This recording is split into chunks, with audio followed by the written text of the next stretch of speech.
Candace Owens is known to be contrarian. She says radical things, and I would even propose Candace Owens is the OG rage baiter of the conservative right. And yet her position on Israel has vastly evolved from 2018 when she was in Jerusalem for the U.S. embassy opening under the Trump administration, where she seemed to uphold and support the U.S.-Israel alliance, to today, where she condemns Israel for committing genocide.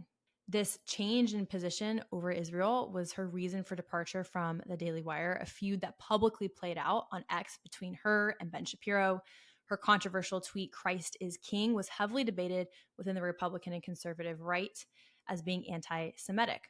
What does this mean for the Republican Party, which has largely viewed Israel as a monolithic issue? They support Israel, both for foreign policy reasons and religious reasons. Is this pointing to a schism within the right? And what does this mean for the West? Welcome to the Philos Project podcast. I'm your host, Dominique Hoffman. And this week, my colleague Isaac Woodward joins me to analyze Candace Owens and her evolution on Israel. It's interesting that Candace Owens, who in 2020 was the darling of the conservative right, who vehemently opposed critical race theory and social justice issues, namely BLM, has upheld some of the talking points of the Palestinian social justice movement. How did she get there? And how should you think about it as a Christian? We're going to analyze her stance on Israel. We're going to analyze some of her anti-Semitic tweets and comments, and even delve into what she appears to uphold as a conspiracy, a ring of Jews in Hollywood and DC who control the Israel narrative and who have punished and canceled her for not being pro-Israel enough. All this and more in the upcoming episode. I hope you enjoy. Isaac, welcome back to the Philos Project podcast. Thanks, Dominique. It's great to be back. All right. So last time we talked about Tucker Carlson, and today we'll be talking about Candace Owens. But really, even just starting off, we do want to make a disclaimer that this is not a personal attack against Candace Owens. I think it's important to call out bad apples, so to speak, or bad arguments. She obviously has a huge platform. So we'll essentially just be fact checking and also looking at the evolution on her stance when it comes to Israel, and then also her anti-Semitic kind of conspiratorial beliefs of American Jewry here in America and a ring of Jews in Hollywood and DC and what that means for the Republican Party. So do you have any opening statements? Yes. Yeah. I'll just start by noting, the Philos Project is also nonpartisan. We have people across the political spectrum that work for us and attend our programs. But today we'll go a little deeper into some of the divides that exist on the right of center political spectrum in the US, because it also tends to overlap with a lot of Christians who are debating this issue vigorously, and it's a good microcosm to think through some of these issues that really come up for many people when they consider whether or not it is ethical to support Israel and the Jewish people. And it's important to note the issue of Israel, while there's always been people, who might hold different reasons for supporting Israel within the Republican or conservative party, has largely been a monolithic issue. There hasn't been a lot of divide or contrary beliefs or opinions when it comes to supporting Israel until October 7th, and even Candace Owens. So actually, I found a tweet from her May 14th, 2018. She was at the Jerusalem embassy opening. She said in her tweet, "Amazingly, not a single elected Democrat is here to celebrate this historic event in Jerusalem, a bona fide signal that they do not stand with Israel. The snub will not soon be forgotten, not in America or abroad." And it's interesting because even in her tweet, she mentions there was no elected Democrat. It really was this bipartisan issue. But she did stand with Israel and saw it as a strategic partner of the United States back in 2018. So something happened between 2018 for her and today. And I think that there are a large segment of conservatives who, like herself, have dissented on the issue. Why do you think that is? Yeah, so, she has some complex reasons maybe in her background for this, but it's also been a shift that's come with the resurgence of isolationism and America First ideology, specifically on the foreign policy front. We'll get into later some people asking questions about the origin of that movement to Candace Owens. But essentially, traditionally in American conservative politics, there's been three legs of the stool that supports the coalition that tends to elect conservative candidates. And those were economic issues of freedom, so taxation, regulation, these kind of issues, social conservatism relating to family issues, pro-life, and then foreign policy conservatism. And, there's a lot of vigorous debate, particularly on that latter issue, but predominantly post-World War II, when the US became a global hegemon and faced off against the Soviet Union. It was the Republican Party that was very hawkish, is the term we use, on preserving American defense, peace through strength, deterrence. This obviously was at its height in the Reagan era. And since then, particularly after the Iraq and Afghanistan wars, and even some people going back to Vietnam, people have soured on some of the interventions that were undertaken and basically started to say we are incapable of successfully intervening in these ways and achieving the ends we want. Moreover, it's probably unethical to do so. And then as a third point, something that Candace Owens and Tucker Carlson fixate on is we have too many problems here, too many issues with our own border to be thinking about anybody else's. So we can get into some of the more, merit-based points on that issue. But essentially, Candace really only stands on the social conservatism side of that stool. She's kind of looser on those other two, and there's a wide spectrum of debate. But that said, while there's room for healthy criticism, there still should be a rational, philosophical, and evidence-based perspective that Christians and conservatives are using when they approach this issue. And I want to look at the Daily Wire. So the schism between Ben Shapiro and Candace Owens, I think, is important to highlight before delving into the statements she's made and looking at some of her arguments. So this is a video of Ben Shapiro. For the listening audience, he's being recorded, it looks like in a small, intimate setting, and someone must have asked him a question about Candace and her dissenting view on Israel from the Daily Wire as a publication, and he had this to say. Questions about Candace Owens. I think her behavior during this has been disgraceful. Without a doubt, it is not.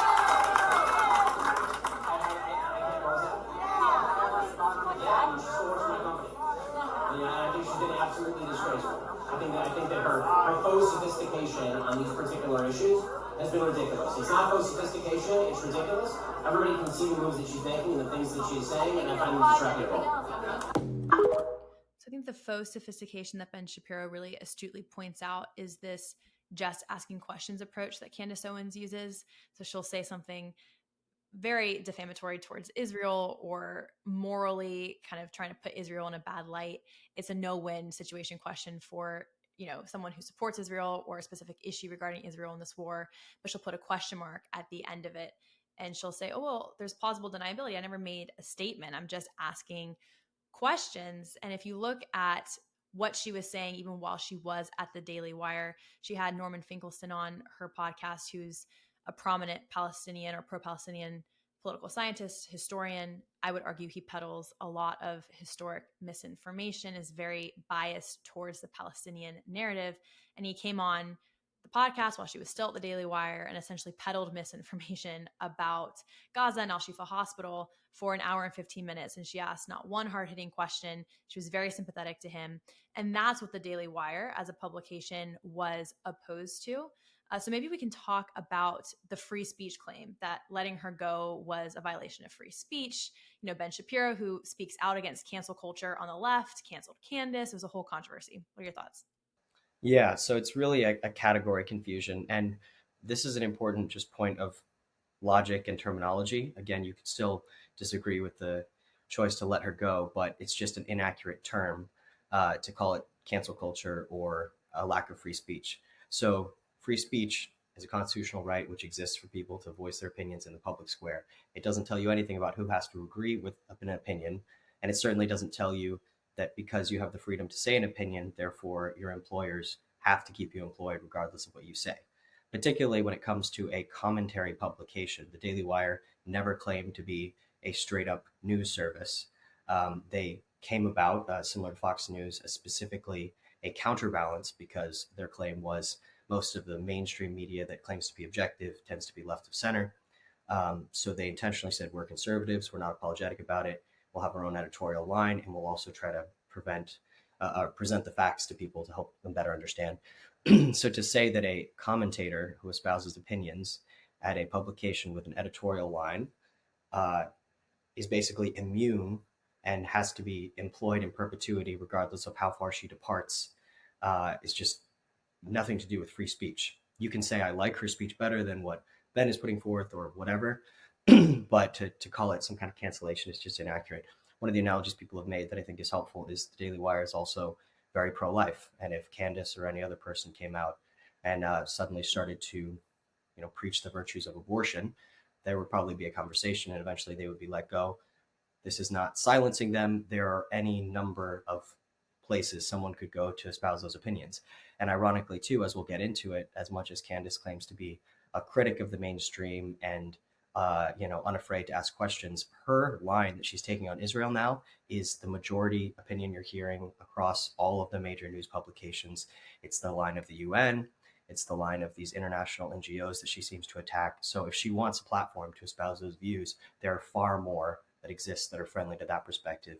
And to just say she has to also get a paycheck to say these views, which the Daily Wire disagrees with, I think is just absurd. It is. And she kind of crafted, maybe masterfully or by accident, it played out this way on Twitter, a lose-lose situation for the Daily Wire. So to point to another thing that she had said while she was still at the Daily Wire, a month after October 7, she posted on X, "No government anywhere has a right to commit genocide." And so obviously the Daily Wire took issue with this. I'm sure there was internal conversations about it. And then she later publicly said that she never mentioned Israel or any other country. So you see she's playing these word games where she's coming out. It's obviously directed towards Israel and the war that was happening. And she said, well, I didn't say Israel. So she's playing these games. And then a Twitter feud ended up erupting in response to the video I just previously played, where Candace Owens was tweeting Bible verses. And at the end of her first tweet directed at Ben Shapiro, she said, "You cannot serve both God and money." And this was the first kind of lightly, insinuated anti-Semitic trope that she was using. And then there was debates on the right, is this anti-Semitic or not?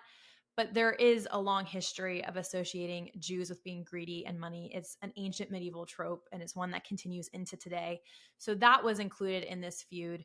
And then Ben Shapiro responded and said, if taking money from the Daily Wire somehow comes between you and God, by all means quit. And then very soon after, like minutes later, Candace basically accused Shapiro of acting unprofessional and emotionally unhinged for weeks, and said that he was utterly out of line for suggesting that she cannot quote biblical scripture. And at the end, she said, "Christ is king." So this is where the debate really erupted for Christians on the right, with people asking, why is saying Christ is king anti-Semitic? I think it's clear it was a pointed statement to a Jewish colleague. And again, she painted this really horrible lose-lose situation for the Daily Wire of either they keep her and she espouses these very pro-Palestinian viewpoints, or they fire her and it's a Jewish publication, which is not. There's Christians who work there too. The CEO is a Christian. So it's a Jewish publication firing a Christian, and it fits her narrative of, not towing the Israel line and being punished for it as a Christian. So that's kind of the victim narrative that she's now running with. I don't know if you have any kind of thoughts or takeaways from that. Yeah, and it very much goes into line with, again, there's a lot of similarities here between how Tucker talks about these issues when it comes to any kind of foreign aid or military support for allies or interventions. Rather than just say, hey, strategically, the U.S. should not intervene in, say, Libya, or we shouldn't support Israel, or we shouldn't have done Iraq. Those are all prudential debates to have. But they constantly leap towards insinuating that people are just bought off to put forth their perspectives. That seems to be the implication, that you can't serve money and God, but then also simultaneously accusing Ben Shapiro of being unhinged. So it's a little bit of a mix. Does she think that he's just saying things to get money and he's in the pocket and a part of this Jewish conspiracy? Or does she think that he's overly emotionally invested in the death of thousands of Jews, in the beheading of children, massive rapes and kidnapping? I mean, it's points like, if that isn't a thing that gets a little bit of emotional sensitivity in you, particularly if it's someone who has relatives that live in Israel that is Jewish and knows the long history of anti-Semitism, I'm not sure what things people are allowed to get upset about. But also, Candace has no lack of moral intensity on any number of issues she talks about. Really pick any topic. She tends to get very animated, very intense, and that's fine to feel that way. But then to, critique her colleague for feeling that about something that happened abroad is just ridiculous, when she is wanting to die on the hill of the gender of the French head of state's wife, Macron's or, wife, yeah. LGBT flags flying in Pakistan, or persecuted Christians abroad, which I care about in particular that last issue. And it's fine to have strong opinions, but to then get upset at a colleague for having a strong reaction, it's like kind of saying to someone something inflammatory, they get upset, and then you're like, why are you so upset? I'm just kind of asking questions. It's a very disingenuous tactic. It is. And when she went on the Tucker Carlson show to talk about being let go, I believe it was probably one of her first public interviews, she said that she couldn't respond to Ben Shapiro's ad hominem attacks of her character. But I think it's interesting because in the video I played, Ben's not attacking her character. He's attacking her intellectual argument surrounding the conflict. And then in that tweet, she's literally saying you're unhinged. So she does a lot of this like word games where she accuses someone of something that she's actually doing, which I'm sure, I mean, it's exhausting just watching. So I'm sure the Daily Wire is probably happy. Yeah, and just one last point on that too, as just a general tactic, and I think especially as Christians, this should be our intent. We can't read into people's hearts.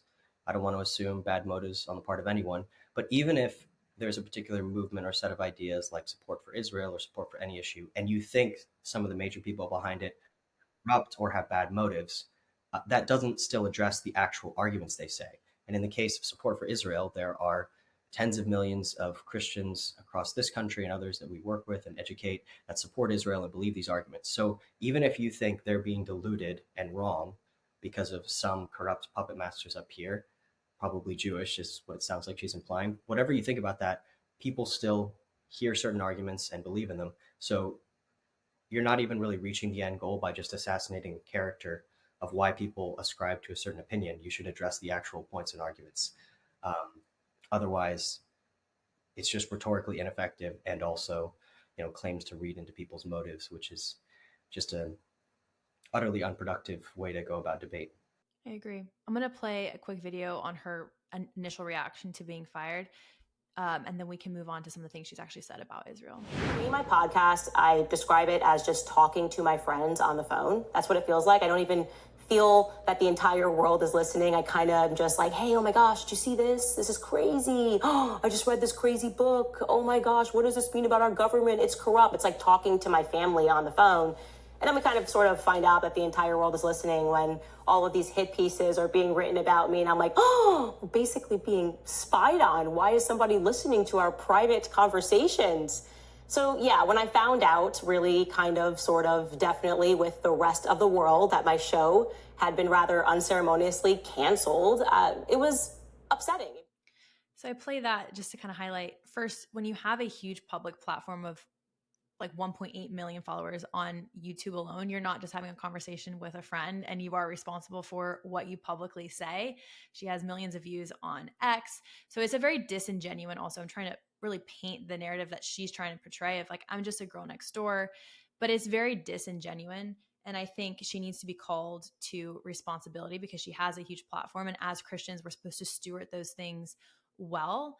And this narrative is important to also highlight because when we look at her anti-Semitic kind of conspiracies with the Jews in Hollywood and DC, essentially what she's painting her new platform as is she was canceled because the Jewish ring decided she didn't support Israel enough. And so therefore she's the victim of that. And so I don't know if you have any responses to this video, but I think it's just telling that she's taking this like, I don't know what I did stance. Yeah. Obviously, her whole point is to get out there, get attention.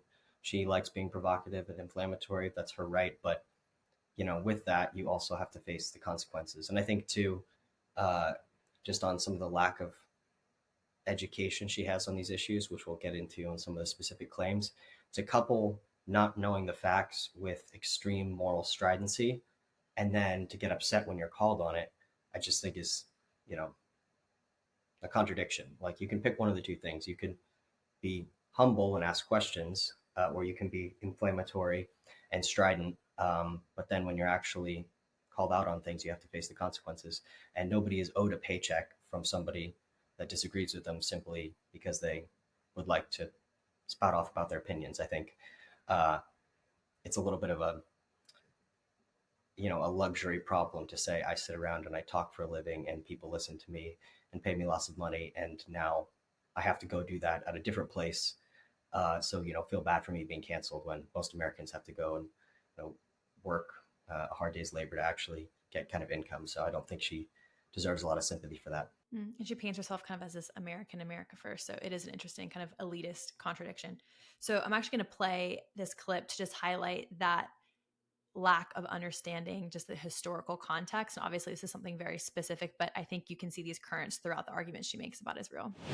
That's not the sense that I had when I was there. And again, we had talked earlier on about how our own experiences obviously color our opinions. And I grew up, at my grandparents' house. My grandfather grew up in a segregated South. And so when I'm walking through Jerusalem and you see, and they say these are the Muslim quarters, this is where the Muslims are allowed to live, that doesn't feel like a bastion of freedom to me. So I guess. Do you have initial thoughts Yeah. on that? Or you can fact check too. Just a historical ignorance. She went there once and was on a tour and saw a sign and then had an incorrect opinion and then just ran with it. Obviously, the historical origin of the Muslim quarter, along with the Armenian quarter and the Jewish quarter and the Christian quarter, goes back to medieval times, to Ottoman times. The majority of Jerusalem's history, it was not controlled by Jews, or it's a majority, since the time of Christ at least. So it's just, it's an utter confusion. A majority of the population of the old city of Jerusalem is still Muslim. They're entitled to their rights. So it's just, something she should have asked some questions about before she spouted off. Yeah, and it's interesting to me too that she's making this parallel between the segregated South, and in that segment she says, me as a Black woman, I feel this certain way. The Muslim quarter was dirtier, which just it's a cultural thing. It's not because it is a segregated part of the old city where only Muslims can live. So it's interesting, someone who is vehemently against critical race theory and BLM here in the United States is making that kind of race argument in this context. So not only is it historically fallacious and just there's a lack of understanding, but she's kind of appealing to the very argument she built her career disavowing, which is just really interesting to me.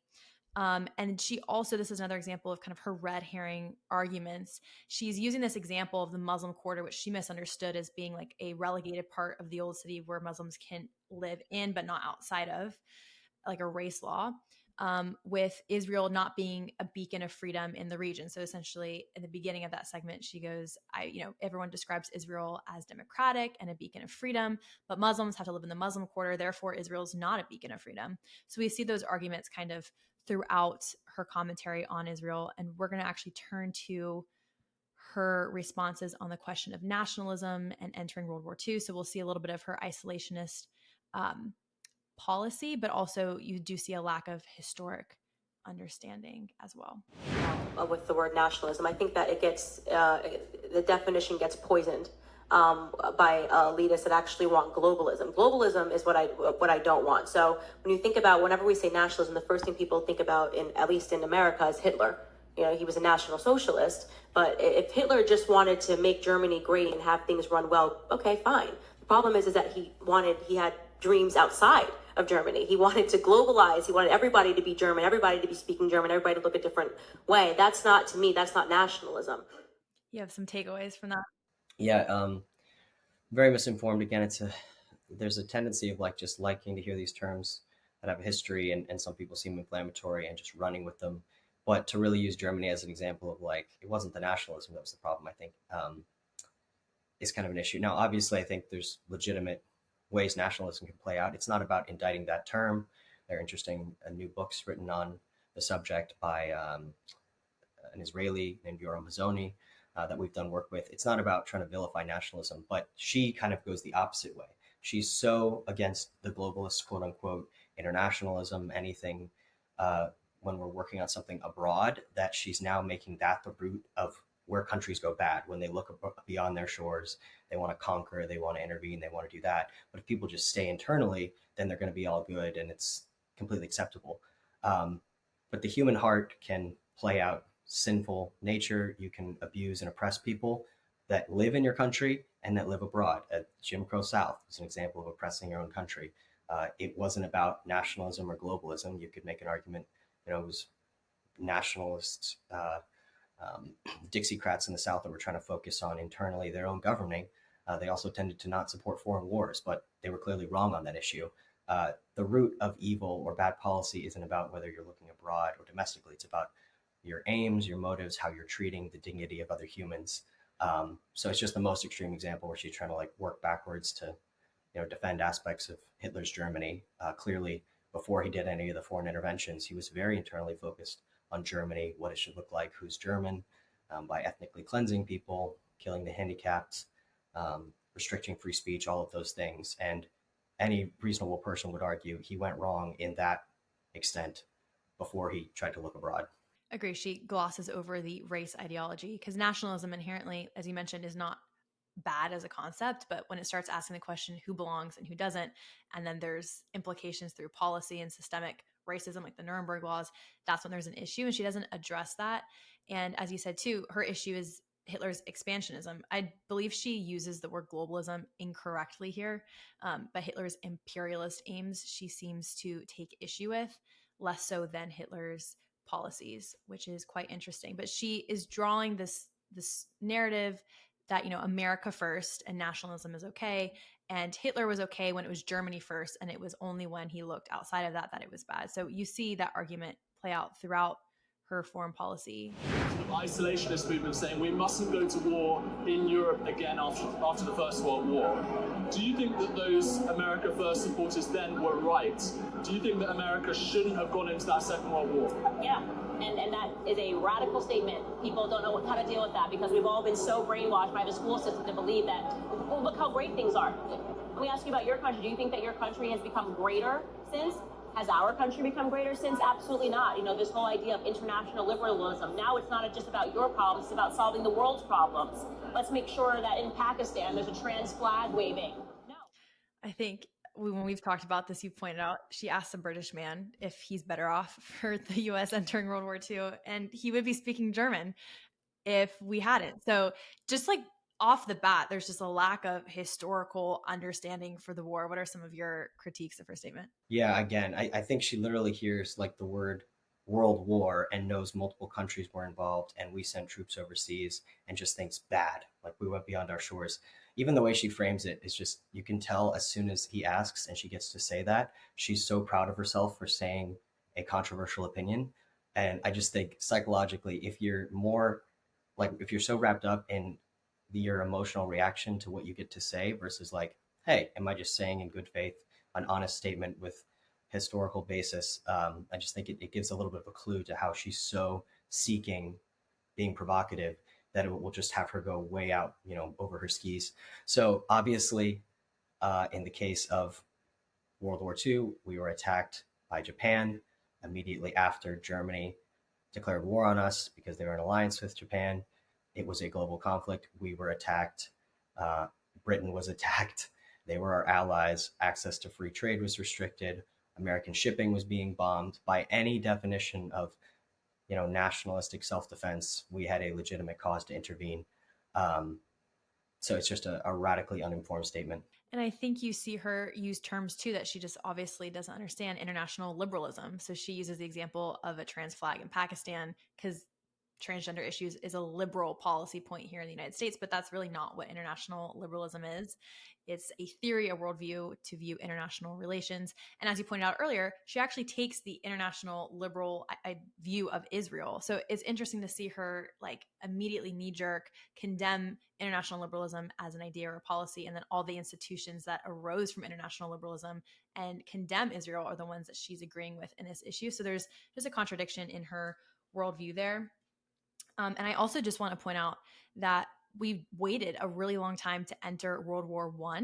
We did have more of an isolationist foreign policy perspective with that, and we did not help rebuild Germany. And it was in that complete economic destruction of Germany that radical political ideas emerged. So I think in World War II, we had learned from World War I, and that's when international liberalism was proliferated, that we did need to rebuild Germany and make it democratic. We did need to rebuild Japan. So there's just a lack of just very basic historic facts in her arguments, which I do find to be very, very interesting. And as you said, it's like knee jerk. She really loves to be a contrarian. Like, oh, I said something that was like super, super radical. So speaking of super radical, we're going to look at her Jewish power in the United States conspiracy. So this started even before October 7th. We all remember when Kanye West made that very radical tweet. He said, "I'm a bit sleepy tonight, but when I wake up, I'm going DEF CON 3 on Jewish people." The funny thing is, I actually can't be anti-Semitic because Black people are actually Jewish. Also, you guys have toyed with me and tried to blackball anyone, whoever opposes your agenda. So in this tweet, you see him saying he wants to kill Jewish people. And at the very end, he seems to be painting a narrative that there's like this Jewish ring that's messing with him and blackballing him because he opposes their agenda. And then Candace Owens was one of the only conservative political pundits who defended West publicly. And she stated, if you are an honest person, you did not find this tweet anti-Semitic, which is so wild. And the basis of her defense for West seems to be in that he's not talking about all Jews. He's talking about specific Jews. And she goes on to say there are enough people that are speaking out about a ring in Hollywood, also potentially a ring in DC, that we should start to ask those questions. All Americans should want answers because this appears to be something that is quite sinister. And this is where you see the anti-Semitic kind of thread through her foreign policy. I do believe she's an isolationist. I don't believe she's as convicted in that as demonstrated by the two videos we just showed. She doesn't really have the historic understanding to formulate that opinion, but she does have quite a track record with making statements like this. And as we've both pointed out, she loves the contrarian narrative, but she seems to think that being pro-Palestine, at least on the right, is the contrarian position to take. Do you have thoughts from this tweet? Yeah, it's clearly an example of just a racially charged statement that fits the definition of anti-Semitism. If you have issues with specific Jewish people, but you don't even list their names and you're literally just using the category of going to go DEFCON on Jewish people, you just take any other race, Black people, Asians, whatever, and if someone were to call you on it, you say, oh, no, I mean, like, when I said Asian people, I mean, I had a business dispute with these Vietnamese guys. So like, that's what I mean. But then why are you just jumping to the racial category? Ironically, too, if Kanye or another Black commentator would have said, going to go DEFCON on white people, Candace Owens would have got very legitimately upset. She, during the Black Lives Matter movement and other things, she was very effective at calling out, sloppy racist language that people were using, that claimed to advocate for civil rights, but then were just blaming all white people or all people of a certain background for these issues, which is just morally reprehensible. It's inaccurate. It doesn't even help you if you're just going to demonize a whole category. So it's extremely selective. I think it's a mixture of her wanting to be provocative, her personal friendship with Kanye West that led her to do this. But yeah, if you just give a special pass to racial categories and groupings when it happens to be a certain group that you're, claiming is conspiratorial, it's just very misplaced. And a brief point too on the whole idea of the conspiracy ring and everything. It's the case throughout history, particularly the 20th century, that Jews, along with some other ethnic groups, have tended to be overrepresented in certain successful fields, Nobel Prizes, some elected officials, media, Hollywood, various things like that. And to just fixate on that rise, which came on the basis of merit, and then to demonize them and say it's through conspiracy just goes back to like the oldest tropes in the book, as you mentioned. It also completely ignores the fact that many Jews across that spectrum radically disagree with each other. So if you're a conspiracy and you want to rise to the top, but then you're actually, self-contradictory. So George Soros is Jewish. Sheldon Adelson was Jewish. They were both massive political donors giving to different parties at cross purposes. You have Jewish commentators that are also critical of Israel, Dave Smith, Glenn Greenwald, and many others, Max Blumenthal. And then you have some like Shapiro and Prager who are supportive of Israel. But to just group them into a racial category and condemn them for being prominent and having positions of influence, that just blasts to the world. I don't care about the ideas. I don't care about what's happening. I don't like these people. If that's not what she means, no fair-minded person can read her interpretation and say, why are you so hidebound on using the racial category here if you're actually trying to talk about ideas? I want to play a video where she's talking about DC Jews. I apologize for the quality. I had to get a recording of a recording because a lot of the stuff you can't find on her YouTube anymore, and it points to that. Now represent a fringe minority of Jewish people that want nothing more than political power. It is just like Black Lives Matter. These people are ultimately Marxists, okay? And when Black Lives Matter was going around calling everybody racist, it was this implicit threat to white people. Do what we say, do what we want, or we will ruin your life. Why else would you refer to someone who is so clearly and evidently not a Jew hater as one? Because you want power. So she's talking about herself there, that she's not a Jew hater and she's being obviously persecuted because she doesn't toe that line. And then she goes on to make a statement about weeding out these people from government. Underhanded things, underhanded tactics to freak people out and to ultimately cause division, right? Their goal is that they are willing to hurt regular, hardworking Jewish Americans so that they can gain political power. I don't hate Jewish people. I hate bad people. And these people are bad. We all should have the right to weed out bad people in our community because on the left and on the right, there are bad people. I want to be very careful in my statement. I am not calling her a Nazi or a fascist, but this language is very similar to the 1930s and the interwar years, coming off the heels of World War I, crippling war debts, the Great Depression, and the Nazi Party rose to prominence and popularity because they claimed that there was a ring of Jews in the government. Black September, they stabbed the German people in the back. They lost the war because Germany was supposedly winning. That's what they were led to believe. And they needed to weed out those Jews who were corrupt, like she said, those bad people. And she's saying very similar things. And the Nazis also claimed that the Soviets were Jews. So similar, she's saying that they're Marxist. There's a lot of parallel language here. And so I'm not attributing any motive to her and saying that she does espouse those beliefs or knowingly espouses those beliefs. But there are really interesting historic parallels that she's making. And again, there's like this paranoia that there's this Jewish ring and they're evil and they have an agenda and they're bad. Do you have some reactions to her? There's no way to read her language and not see it as using a racial category and attacking it. So take DC Jews, for example. So what exactly does that mean? That means Jewish people that are going to their communities, seeking support to get votes, and going to DC to represent their constituents in a democratic republic. Okay, that's suspect somehow. So when you get to here, we're based out of DC here, just a few blocks from the Capitol building. So if I were to ask her, who are these DC Jews? And if she pivots from that and says it's the people that, or support the trans agenda or support Israel or whatever, she has to then go to actual ideas. But there are Jews, as there are people of every racial category in both parties. So if I were to say, okay, who's a DC Jew? Is Chuck Schumer a DC Jew? He's on the Democratic side. Okay.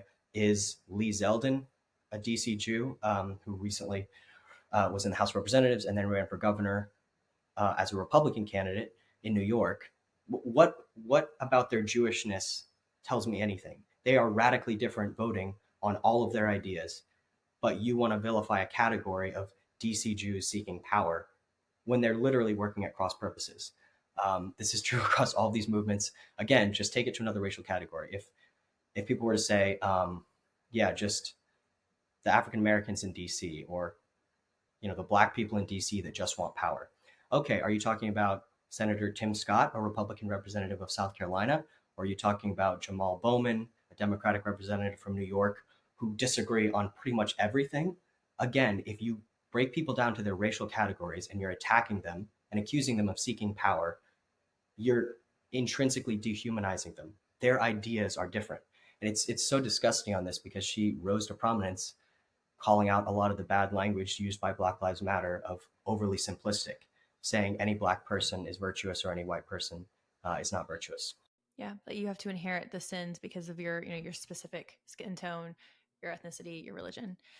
Really quickly, I'm just going to read through some of her responses to people who've called her out because it conveys the sense of paranoia that I genuinely think that her view of Israel comes from. So Dennis Prager basically rebuked her after she defended Kanye West. She also worked for PragerU, and she did a interview with the New Yorker, and she had this to say. She said she called him and yelled at him and said, "I'm not playing this game with the Jewish community again." Again, that universal of grouping everyone together language. "You've strongly smeared me and libeled me as anti-Semitic in the past." So again, you see this as like there's a game. I'm being wrongfully accused of something. And then in a different tweet, the Anti-Defamation League said white supremacist and Holocaust denier Nick Fuentes is praising Candace Owens' vitriol anti-Semitism. It's hardly surprising, but it does not set off alarm bells when bigoted people come together to push an anti-Semitic agenda. It adds fuel to the fire of hate. And Nick Fuentes, for context, coined the Christ is King as an anti-Semitic chant against Jews. And he praised Candace Owens' tweet with Ben Shapiro, where she stated that. And Candace's response in a tweet was, I do not know Nick Fuentes, but you already know that. What I do know is that everyone can see what you guys are doing to me. This pattern is well established and the world is waking up. My crime is having stood up for myself against your network of smears. So again, it's like she's the one standing up to this big conspiracy and she's being canceled because of it. Do you have any closing thoughts kind of on that paranoia with the Jewish conspiracy before we move on to genocide? Yeah, it once again is just grouping. You have to ask, what do you mean by you guys? The specific people that disagree with you on this policy agenda and maybe have a different editorial line, or is it about the Jewish community broadly? Which again, she's literally had on her show Jewish people that agree with her perspective. So what information is being given to us by her repeatedly referring to Jews, you guys, this conspiracy, this cabal, when you're making their racial or religious identity the main grouping that you're using to refer to them? And just briefly on the Christ is King thing, I think there's a debate on that. I don't think the statement is anti-Semitic, of course. I'm Christian, I believe that is true, but there are ways in which you can kind of throw that out there, one, to try to be pointed to Jewish people or others, but also two, just as a victim mentality. That whole Twitter exchange I read not as even her necessarily being anti-Semitic on that point, but just to have a editorial disagreement and then to kind of vilify or imply bad motives of the people that disagree with you. And then when you're called on it, to say, oh, I'm just going to quote scripture, I'm being persecuted, but you can't serve God in money. It's just disingenuous. If you're in the midst of ideas, people disagree with you, be accountable for your opinions and actually engage. Don't withdraw and say, oh, you see, people disagreeing with me and not wanting to pay me in perpetuity for espousing views that differ from my employer is me being persecuted. So one area we've seen Candace take the more mainstream posture with is condemning Israel and insinuating that they're committing genocide. I already talked about the tweet where she wrote, no government anywhere has a right to commit genocide ever. There's no justification for genocide. She later defended herself, saying she never named Israel. Again, those are just word games. She meant it pointed to Israel. And then on the Piers Morgan show, she had this to say about genocide. All of the people that are pro-Israel and say it's not a genocide won't tell me what is a genocide. What percentage of a population has to be killed before we can use the word genocide? It's a funny little thing. They won't tell you. They won't tell you what constitutes genocide. So I would like a clear understanding of how many Palestinians have to die before we are allowed to term it a genocide. All right, Isaac, tell her what a genocide is. Yeah, again, this is just where debates get really frustrating when people just use words inaccurately.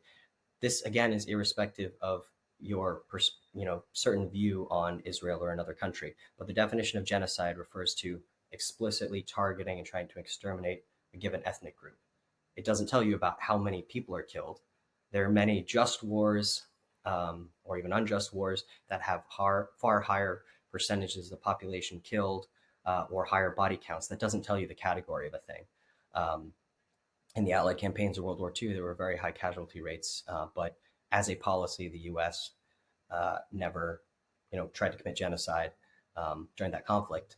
So it's just, that they go back and forth for a while in a circle, trying to get her to basically admit that. But also, too, the origin of that was a statement made by Representative Brian Mast, who is I believe, Afghanistan war veteran, lost both of his legs. Serving his country, fighting for his country. And after October 7th, he was very animated and wanting to defend Israel. He'd spent time there working with the IDF and training when he was in the U.S. military and had seen a lot of these conflict up close and personal. And he made a statement about if we have to, leveling Gaza.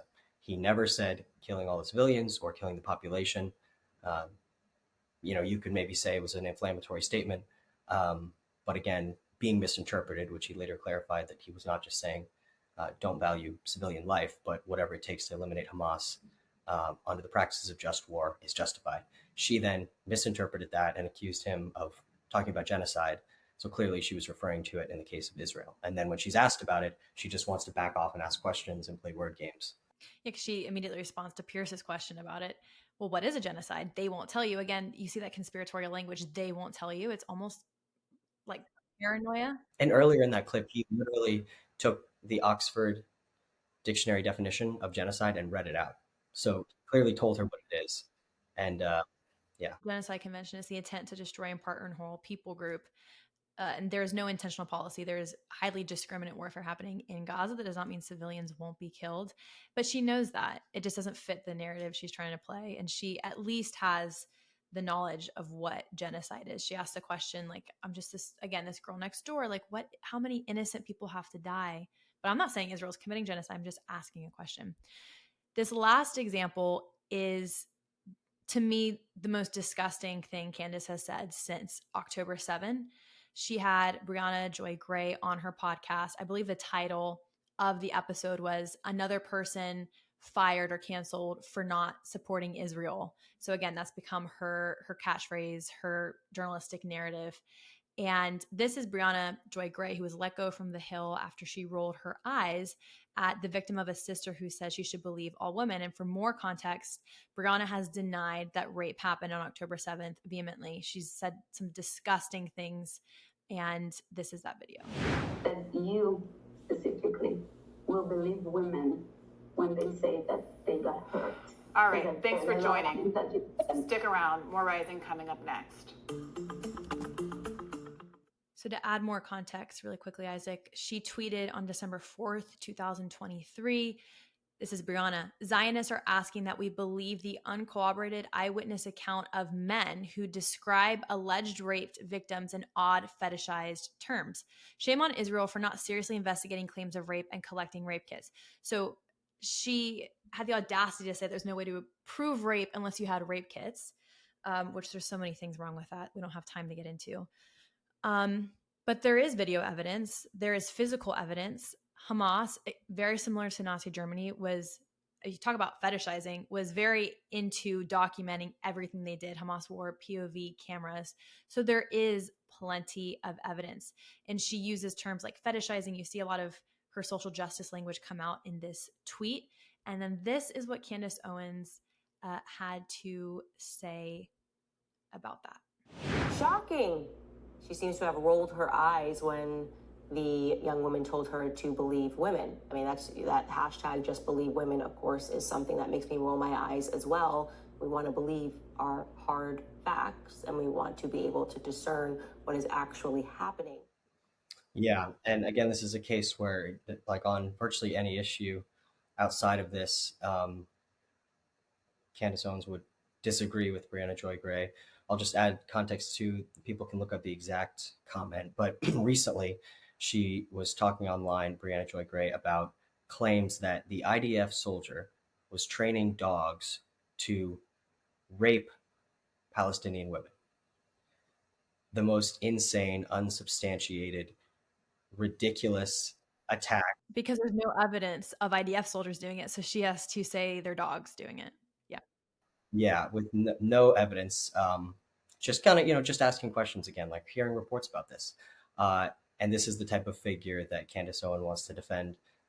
When you get to a point that, like, with no evidence, you're going to try to vilify people to that extent that it's, like, absurd. You're just out of the realm of good faith debate. You're just demonstrating, if there is a claim made by this side, pro-Israel side, I'm going to be skeptical. I'm going to condemn people, attack their motives for why they believe it. If there's any claim, any casualty figure from the Hamas health ministry, which are literal admitted terrorists, but we're supposed to believe all of their very exact accounting. It's amazing. A bomb can be dropped, and then immediately they will tell you exactly how many people, were lost, and the numbers going up. Even the UN has since revised down their figures that they were taking uncritically. That's not to say the loss of any civilian life isn't a tragedy, but again, you are taking the words of literal terrorists uncritically, and a radical leftist like Brianna Joy Gray attacking rape victims, and then you're going to be skeptical of women who committed the crime of attending a music festival in Israel. It's just utterly morally absurd. She likens it to the Me Too movement here in the US, which she does often. So there have been some horrific examples of women accusing men and it being false, but this believe all women culture has negatively impacted them. So she's using a domestic social issue, one that like the Me Too movement has largely focused on Hollywood elites or political elites, and tries to apply it to a massacre and mass rape, which is a genocidal aim and a tool used by Hamas to commit genocide, as stated in their charter, as documented by their POV cameras. It's disgusting. And so I actually have a video, just one video. It's not graphic, but I will read the subtitles at the bottom. This is the evidence that Candace says you need to discern.